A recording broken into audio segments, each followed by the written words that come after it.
તો શરૂઆત થઈ ગઈ છે સાતમ આઠમનું જમવાનું બનાવવાની ને બધું રમણ ભમણ છે, કારણ કે 9 વાગે મને ટાઈમ મળ્યો ને ત્યાર પછી આ બાજુ ચટણી પલાળી છે, આ બાજુ ભાતની તૈયારી કરી છે, આ બાજુ આ લોકોના ભાત બની ગયા છે અને આમાં ચણા અને બટાકા છે, આ બાજુનો મસાલો છે લીલી ચટણીનો અને પાણીપુરીનો, મેથી કાપેલી છે, દેન હું મુઠિયા બનાવવાની છું તો એની માટેની પ્રિપરેશન ચાલે છે, બધું કામ મલ્ટિપલ રીતે ચાલે છે અને ભાગાદોડીમાં મજા લો તમે. આજે કેટલી સ્પીડમાં જમવાનું બને છે, ખાલી મારી પાસે 2 જ કલાક છે અને 2 જ કલાકમાં બધી વસ્તુ ફટાફટથી પ્રિપેર કરવાની છે.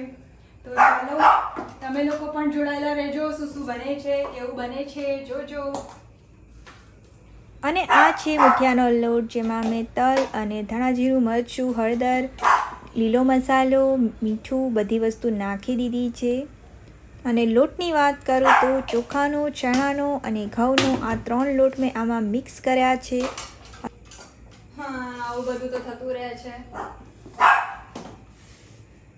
કેવું બધું આવું બધું તો થઈ ના રાખે. થોડીક મેથીની ભાજી બચાવી લીધી, મિક્સ કરી દઈએ.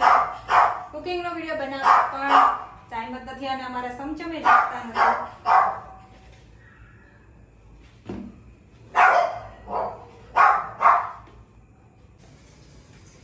મુઠિયા બને છે, મુઠિયા. આમ તો હું નથી બનાવતી, પણ આ વખતે જલ્દીમાં જે બને એ ફટાફટથી ટ્રાય કરું છું બનાવવાની. અને મારી પાસે કેટલો ટાઈમ છે, કેટલા અહીંયા અને કિચન કંઈક વધારેલું જ ફેલાયેલું હોય છે. સાતમ આઠમમાં આવું થતું રહે છે, પણ મારી પાસે ટાઈમની કમી છે એટલે રહેવાનું વધારે. તો આ ચણાના શાકની પ્રિપરેશન, અહીંયા મસાલો જે છે એ મેં ચડવા માટે મૂકી દીધો છે, જેની અંદર કાંદા, ટામેટાં, આદુ મરચાંની પેસ્ટ એટલી વસ્તુઓ મેં સોટે કરી લઈ છું. બીજી બાજુ મેં મુઠિયાને બાફવા માટે તપેલું ચડાવી દીધું છે, એની અંદર પાણી અને બીજી વસ્તુ કંઈ જ નથી નાખી. ઢાંકણ ઢાંકી દઈશ એટલે મસ્ત મજાનું સ્ટીમર બની જશે. અને અહીંયા મુઠિયાને પણ થોડા રોલ કરીને ચપટા કરી લઉં, જેથી સરળતાથી ચડી જાય.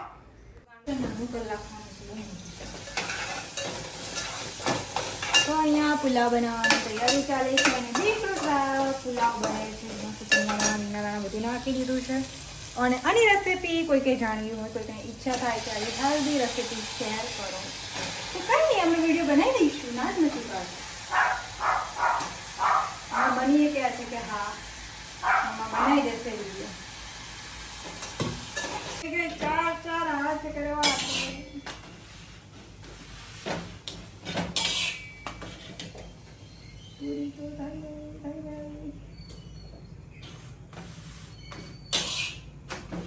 ફટાફટ બધું કામ પતાવવાનું. તમને શું લાગે, થઈ જશે ટાઈમે કામ? થશે કે નહીં? કરવું તો પડશે.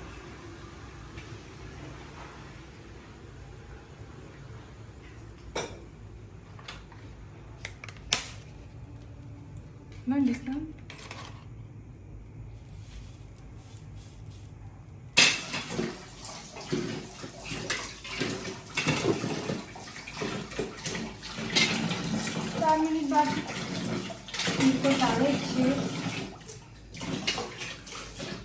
તો જમવાની વસ્તુ પ્રિપેર થઈ ગઈ અને ફટાફટ હું કિચન પણ ક્લીન કરું છું.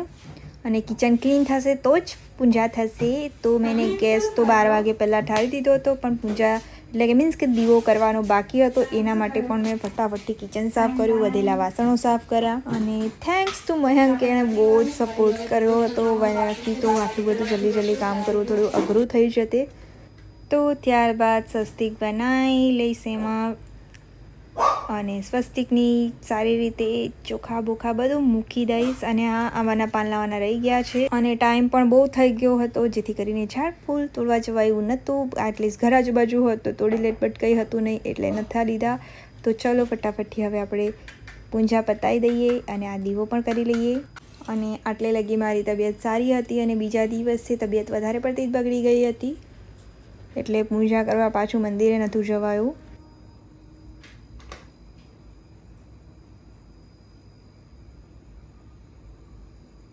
તો ફાઇનલી બધું થઈ ગયું છે. આંબાના પાન આ વખતે નથી મળ્યા, દર વખતે આંબો હોય છે અને બની મેડમને ભાવ ચાલુ થઈ ગયું. ચલો બતાવી દઉં ફટાફટ કે શું શું બનાવ્યું છે અને કેવું બનાવ્યું છે. તો મેં આ પૂરી બનાવી છે જે ઓછી ક્વોન્ટિટીમાં છે. ત્યારબાદ થેપલાની નીચે રોટલી મારે બાળબીનબની માટે. આ છે મુઠિયા. ત્યારબાદ આ વસ્તુ કે બનાવી છે. આ છે ફ્રૂટ સલાડ જેમાં અલગ અલગ ફ્રૂટ્સ નાખ્યા છે. ત્યારબાદ આ છે પાણીપુરીનું તીખું પાણી, આ મીઠું પાણી, આ લસણની ચટણી, આ લીલી ચટણી, ચણાનું શાક, પુલાવ અને આ ચણા બટાકા અને બ્રેડ એના માટે છે. કોના માટે યાર? સેન્ડવિચ બનાવવાની ઈચ્છા થઈ ગઈ તો સેન્ડવિચ. અને ચણા બટાકા તો પાણીપુરીમાં વપરાય જ છે તો પાણીપુરી માટે છે. અને ભેળ બનાવવા માટે બી બંને ચટણીઓ છે જેથી કરીને ભેળ બી ફટાફટ બની જશે. તો બસ જલ્દીમાં જેટલું થયું એટલું આ વિડીયો ક્યાં યાર મેં બનાવ્યું એમ વિડીયોમાં બી લઈ લીધું છે એમ તો મળીએ બીજા વિડીયોમાં. ત્યાં સુધી જોતા રહો વિડીયો, લાઈક કમેન્ટ સબસ્ક્રાઈબ કરી દેજો. બાય.